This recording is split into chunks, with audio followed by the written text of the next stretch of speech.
one of the top Wattsons in the world, Botspike, and I, a newbie Wattson, are reviewing some of his 1v3s together, and we're going to analyze how he wins as a solo versus many.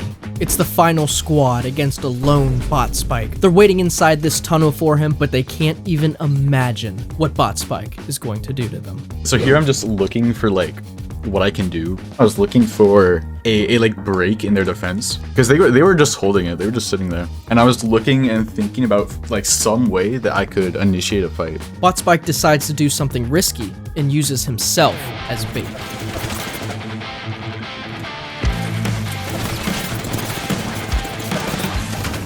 He takes some damage, and unfortunately the enemy doesn't take the bait. So he sets up another fence for protection and tries another approach. So right here, I went silent. I made them think I was running away. I gave him a little footstep cue. Obviously, they're gonna think, oh, well, he can run around. So I sat here. I could hear one walking away, so I knew I was safe to walk back up. Notice how he stays behind his fence so he doesn't alert the enemy.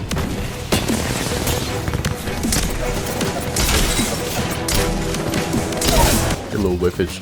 For this part, I was purely focused on just like getting him out of the game, because you can't win a straight 1v3. Never gonna win against a firing squad. And there's also right here where I really like gold shields, so I dropped the red shield to grab the gold back. The enemy Gibby throws his ult and the enemy begins walking up. However, their timing was off. It kind of worked. If they pushed right now, dude, that would have worked. The enemy duo missed the timing, but they still continue to push up, forcing Botspike to move back. I did not hear that push.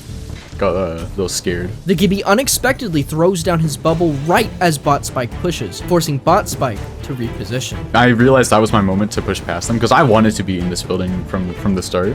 So right there, when I'm looking at them, I was looking to see if I could get a fence across there, but then I realized they're too fast, and I gotta get safe because right, if they're behind me with those Wattson fences, they win that. Botspike breaks some of the fences so that he has some breathing room, and he checks his side to make sure that no one is pushing him.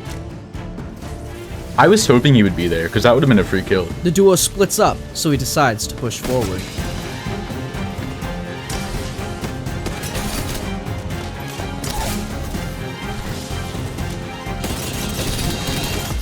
As a quick recap, Botspike isolated one 1v3 into 3 1v1s. He used audio cues to trick and eliminate the first enemy. He then repositioned indoors where Wattson is stronger, and then he used walls and fences to prevent the final duo from fighting together. That trio wasn't the smartest. I mean, the Wattson shot their own teammate. But this next clip showcases fighting against better players, still as a solo, and it involves more enemies. There's 3 other squads remaining, and Botspike hears some shooting in the building across from him. So he just full sends it, trying a third party.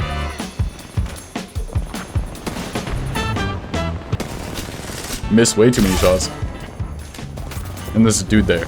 I'm like, oh shit. Using his fences, he traps the horizon, which allows him to get an easy kill. He picks the fences up using water bending, which is a technique that he taught me that I'll explain in full detail in the next video, so subscribe. He drops down and mops up an easy revive, but he's forced to back off. Watch how he doesn't heal, but instead focuses on doing damage.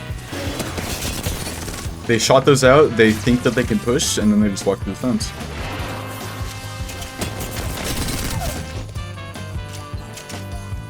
And then he climbs on top of me, and I can't hear it, because he goes up on top of the roof, and I have no clue where he went. And it just scared the fuck out of me. And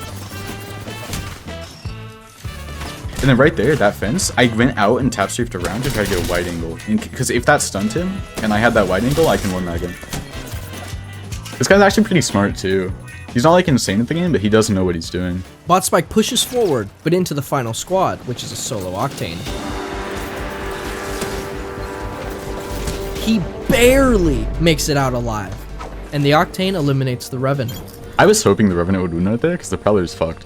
And you're gonna see in a second when I fight this guy, it's really scary. After taking massive damage, he's forced to back off. I was intimidated, not gonna lie. I also like to envision stuff as like the yin and yang, or like the push and pull of a fight. Right? Because right now, I'm just playing scared on purpose. I want him to think that I'm bad at the game or something, so he apes me. Because that's realistically the only way I win, is if people push me and I do something crazy. And that's how I play most of my fights, is I try to make it so they think I'm bad, and then they push me, and I win. Botspike noticed that the ring was about to close and repositioned inside of the zone. Unlike the other building, he has no fences placed here. And look at this, he does that thing where he pretends like he's running away. It gets me, and it fucks me up. This guy was a very interesting fight, and it scared the fuck out of me.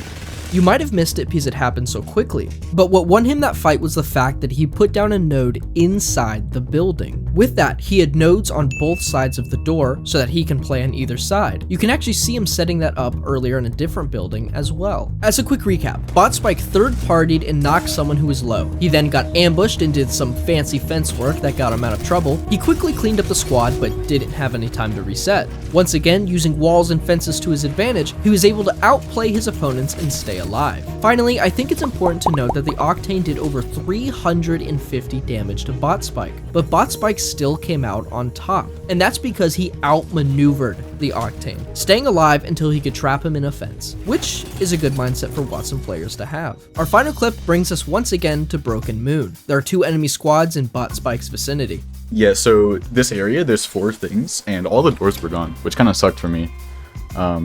So I was just looking for one that I could play on, and sadly it wasn't the one close to my teammates, so I ended up not getting in.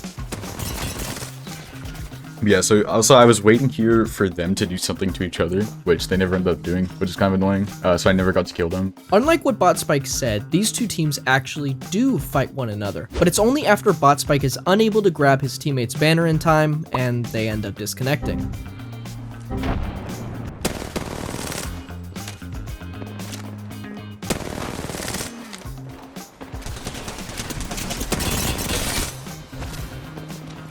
So I pushed because the other one was running away and the Wraith was dumb. So There's no way this guy's still following me. It should be safe to heal. and watch this part, right? Hey, yo, I'm healing. You can't shoot me. Like, that's why I pushed her. After Botspike heals up a little bit, he pushes forwards. Yeah, so when I was pushing this, I could hear a res below me, and there's no area below me, but then I realized that there's those little drop down things. And I knew that if I can't see them resting, they're going to be on the drop down things. Because I know what I would do in that situation. I know what they're going to do.